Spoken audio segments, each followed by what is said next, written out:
topical issues once more.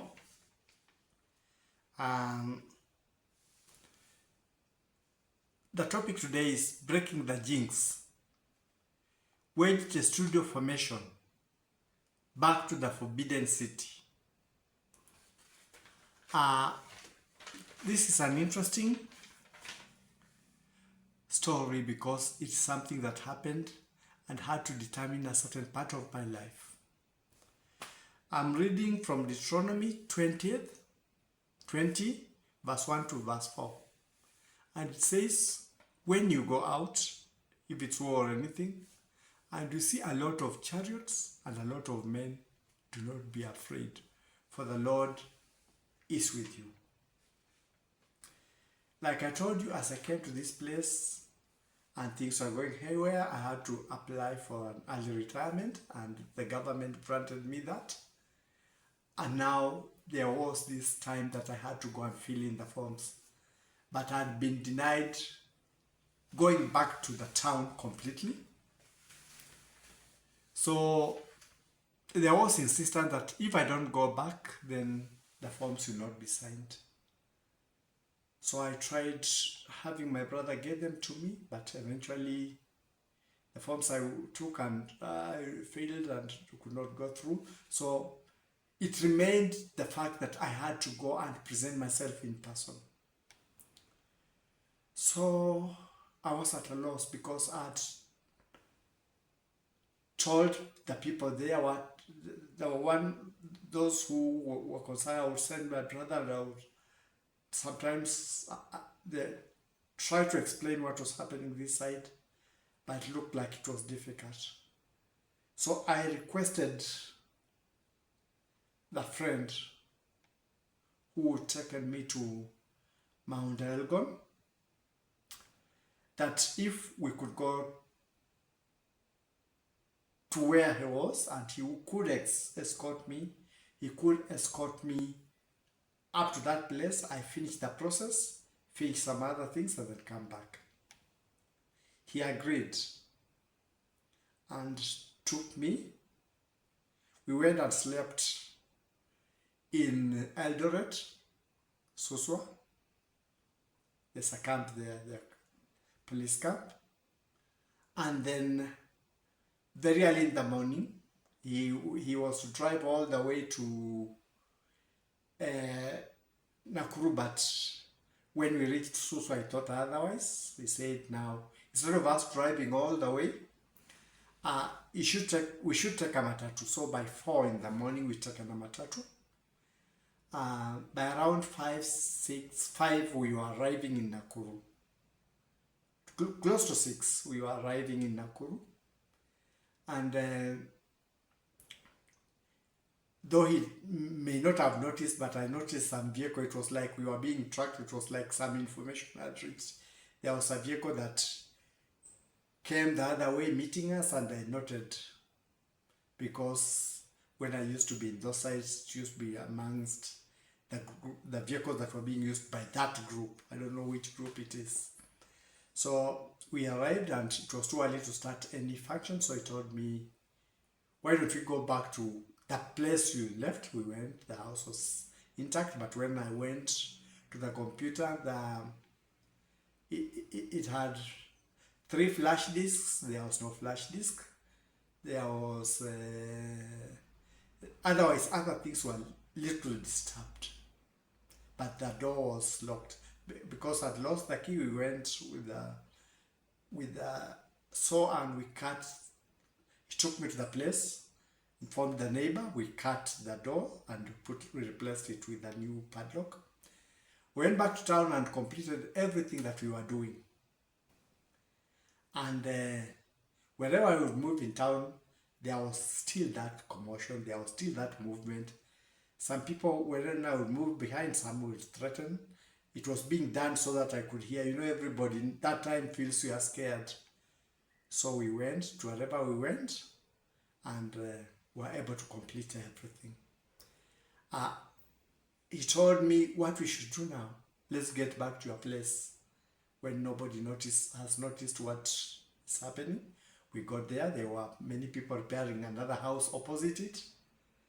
and looked like they recognized me. Everybody recognized me, and we went and packed electronics and the computer and some few documents that I had. The rest of the things I left in the house, locked the house, and we came. Still, when we were coming up to the stage, we were still being followed.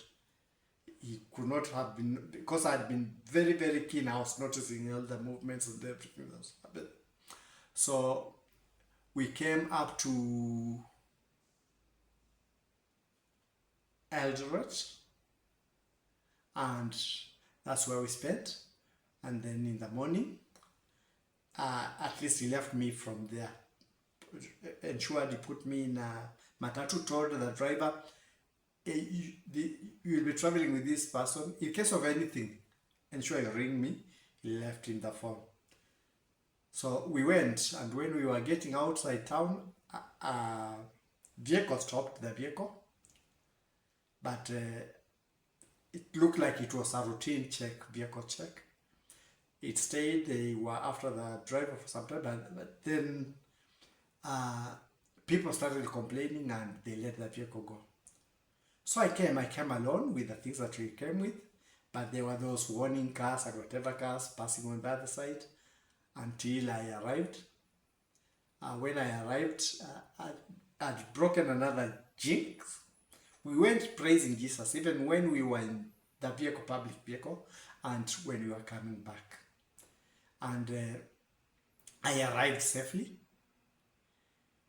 And there were still complaints from those people that when we arrived, we're supposed to do something, we are supposed to take firm decision.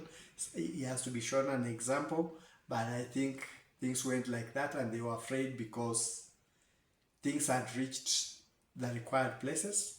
And when my friend came back after some time, brought me most of the things that I had come with, and he told me the way he was seeing those things had happened. It wasn't a simple thing. He told me that it would have been difficult for people to say whatever is happening, because when you left the other place, it was seen like you were having a mental problem, because that is what is going around. And I told him about the hackings of the phone. He would call me and I would tell him this is a social media, because everybody listens to what? Everybody in this house, any phone in this house, 24/7.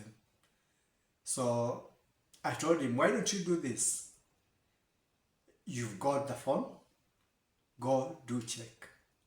He went and checked and realized that there were 3 phones that were continuously hacked.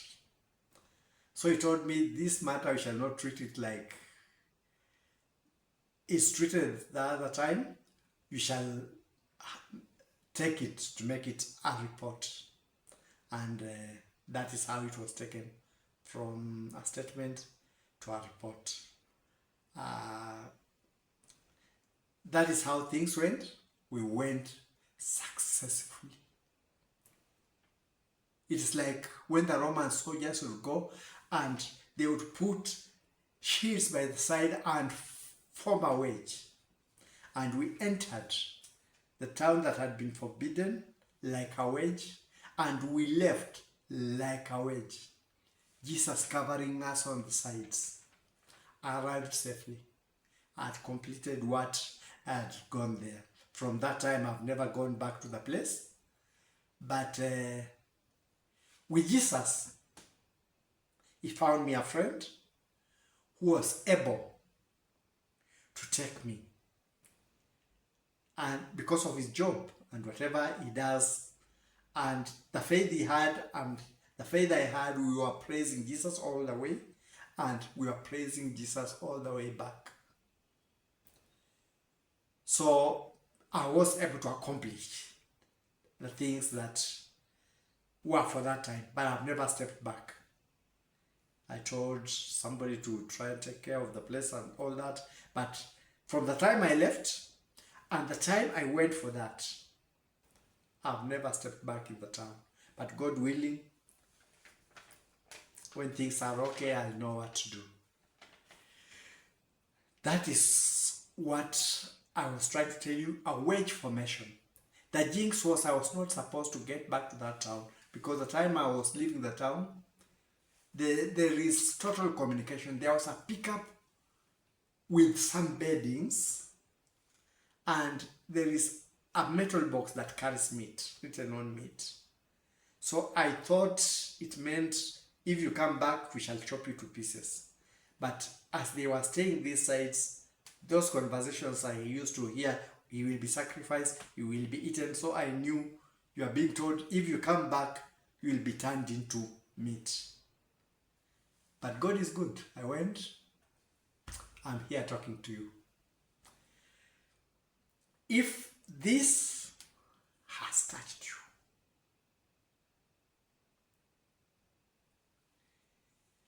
you can download a Bible, or you can buy a Bible. And remember, you are the temple. Belief starts in you. Read what is there, and there are other Bible books that may be outside. You can be able to access them. They were saying so you can access them. I found some have been very beneficial to me, to my understanding of what is in the present Bible. There are some things I could not be able to grasp. I've been able to grasp because of moving out to those other books that were called forbidden. So, with Jesus being your shield, Jesus can protect you in any formation. He is your fort. He is your shield. Just have faith.